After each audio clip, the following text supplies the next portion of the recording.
तो hello everyone, आप कैसे हो? आई होप कि आप अच्छे होंगे। आज मैं सबसे पहले देखिए क्लास 10th मैथ चैप्टर 1 वास्तविक संख्या प्रश्नवाली 1.2। ठीक है। आज मैं ये तीसरा का पहला क्वेश्चन और देखिए दूसरा और तीसरा करूँगा। सबसे पहले एनसीईआरटी बुक देख लीजिए। ठीक है। सबसे पहले एनसीईआरटी बुक तो देखिए क्या बोल रहा है। देखिए तीसरा है ना, तीसरा सबसे पहले बड़े क्वेश्चन। अभाज्य गुणनखंड विधि द्वारा निम्नलिखित पूर्णांकों, ये सब क्या है, हमारा पूर्णांक है, विधि द्वारा पूर्णांकों के एचसीएफ और हमको एलसीएम ज्ञात कीजिए। ज्ञात करने को बोल रहा है, एचसीएफ और एलसीएम। ठीक है। तो आइए हम एचसीएफ और एलसीएम पूरे आसान तरीके से करते हैं। इसके मैं अगली वीडियो में ये दूसरा और तीसरा किया हूँ। ठीक है। आज मैं तीसरा करूँगा। ठीक है। आज मैं तीसरा करूँगा अच्छा तरीके से।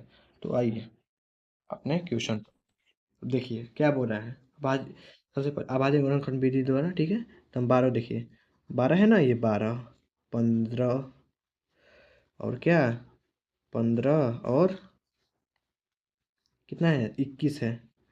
अब देखिए, अब 12 को तोड़िए गुणनखंड विधि। आप कहीं भी कर सकते हैं गुणनखंड विधि द्वारा।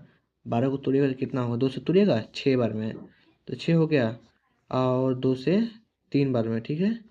तो कितना हुआ, 2 गुना 2 गुना 3। ठीक है, हो गया ना। ये दो कितना है, 2 को 2 है और 3। ठीक है। और अब ये 15 को तोड़िए। 15, 15 को तोड़ेंगे कितना, 3 से टूटेगा ना। सबसे पहले 3 से तोड़ेगा, 2 से नहीं टूटेगा, 3 से तोड़ेगा, 3 5 15, 5 में टूट गया तो क्या लिखेंगे, 15 की जगह पर 3 गुना 5। ठीक है। और 21, 21 है ना, तो 21 को हम कैसे लिखेंगे, 21 है ना ये 21, 3 से कटाएंगे ना, 2 से कटेगा नहीं, 3 से कटेगा, 3 साते 21। पहले छोटा अंक से करना चाहिए, तो क्या लिखेंगे हम, क्या, 3 गुना कितना 7, 3 गुना 7 है ना, 3 गुना 7। ठीक है। तो हमारे इसमें क्या मिला है, तो हम बोले थे जो मिलेगा उसी को ही एचसीएफ कहते हैं। हमारे इसमें 3 मिल रहा है ना, 3 3 मिल रहा है। ठीक है। इसी को क्या एचसीएफ कहेंगे। तो क्या लेंगे, हमारा एचसीएफ क्या हुआ, 3 हुआ ना, एचसीएफ 3, तीनों में शामिल है ना। तीनों में क्या शामिल है, हमारा 3 सिर्फ शामिल है, और इसमें कोई शामिल नहीं है, तो इसलिए हमारा एचसीएफ 3। ठीक है। और एलसीएम देखिए, एलसीएम हमारा एलसीएम क्या होगा, देखिए एलसीएम, ये 3 3 को 3 है तो क्या है, हम बताए थे ना, एक 3 लिखेंगे। और यहाँ पर 4 को 3 आता तो सिर्फ एक ही 3 लिखेंगे, क्योंकि तीनों एक मिल गया ना, इसलिए एचसीएफ हमारा 3 हो गया। इसलिए इसको तीनों मिल गया, तो इसको पहले तीनों मिल गया तो तीनों को 3 3 है ना, 3 को 3 है, तो 3 को हम एक लिखेंगे। 3 3 है ना, 3 को एक 3 लिखेंगे। ठीक है। अब देखिए गुना, अब क्या बचा, जो बचा अब इसमें गुना कर देंगे। 2 गुना 2, 2 2 है, गुना 5 है, गुना क्या है 7। अब गुना करिए तो कितना हुआ, ये कितना, 3 3 3 6 हो गया, 6 6 12 हो गया, 12 12 5 60 हो गया। 60 से कितने, देखिए 60 से और 60 से और 7 में गुना कीजिए तो कितना होगा, 0 होगा। 7 से और 0 में गुना कीजिएगा तो 0 हो जाएगा। और 6 7 क्या होता है, 42। कितना आ गया हमारा एलसीएम, एलसीएम 442। ये हमारा आंसर है, देख सकते हैं अपने आंसर। तो आइए दूसरा क्वेश्चन पर। तो देखिए दूसरा क्वेश्चन वही करेंगे ना, क्या, 17 हो गया हमारा, 23 हो गया, 29 हो गया ना। ठीक है। अब देखिए 17 को तोड़िए, 17 को टूटेगा तो 17 17 बार में कटेगा, 17 कम 17, एक बार में टूट गया। ठीक है। तो यहाँ पर क्या लिखेंगे, 1 गुना 17। ठीक है। और देखिए अब 23 को तोड़िएगा तो कितना, 23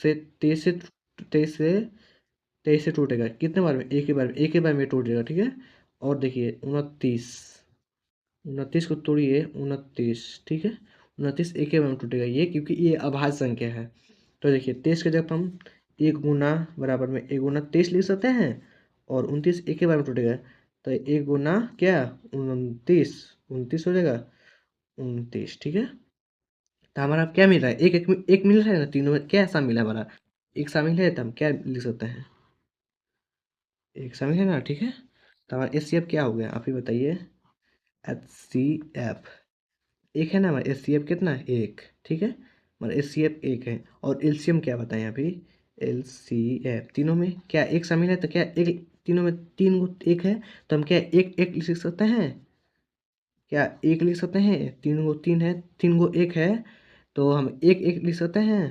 तो एक गुना, अब क्या हमारा बचा, 17 गुना 23 गुना 29, ये आप गुना करके यहाँ पर लिख दिया जाए, आंसर हो जाएगा। ठीक है, तो आइए हम क्या तीसरा क्वेश्चन करते हैं। ठीक है, 8, ठीक है, 8 ने कितना है 25। देखिए 8 को तोड़िएगा तो कितना, 8 को तोड़िए, अब भाज्य गुणनखंड विधि द्वारा बोला है ना, तो 8 को तोड़िएगा तो 2 चौका 8 हो गया, और 2 से टूटेगा, 2 दूनी के 4, ये आना चाहिए लघुत्तम, आप पहले ही पढ़े होंगे।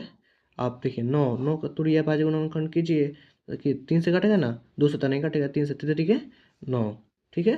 अब 25 को कटाइए, क्या हो जाएगा हमारा, 5, ये तो ना 2 से कटेगा, ना 3 से कटेगा, ना 4 से कटेगा, ये 5 से कटेगा ना, 5 बचे 25, ठीक है।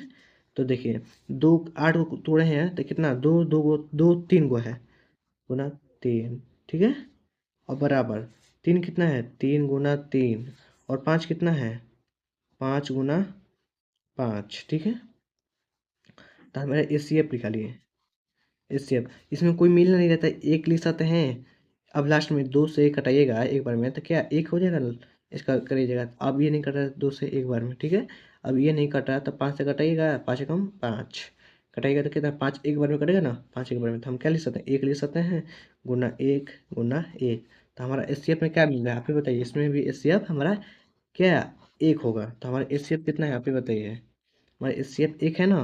तो देखिए एलसीएम, एलसीएम ठीक है, 2 गुना 2 हमारा पूरा बचा है। अब एक को हम एक लिख सकते हैं, लिखेंगे आइए पीछे लिखेंगे, और 3 गुना 3 बाकी सब बचा तो उतार देंगे, और 5 गुना में 3 है, यहाँ 3 दो गो है, 3 दो गो है, 2 गो 3 है, 2 गो 3 लिख दिए, अब 5 के 2 गो है, गुना 5। अब ठीक है 5, अब गुना एक, एक हमारा एचसीएफ है ना, तो इसको एक लिख सकते हैं एक, आप गुना करके आप यहाँ पर लिख दीजिए, क्योंकि गुना आना चाहिए। आप एग्जाम में कैसे लिखेंगे, गुना कीजिएगा, कैलकुलेशन कीजिए जल्दी जल्दी, तभी ना सीखिएगा। ठीक है, इसी के साथ वीडियो को हम अंत करते हैं। ओके, धन्यवाद।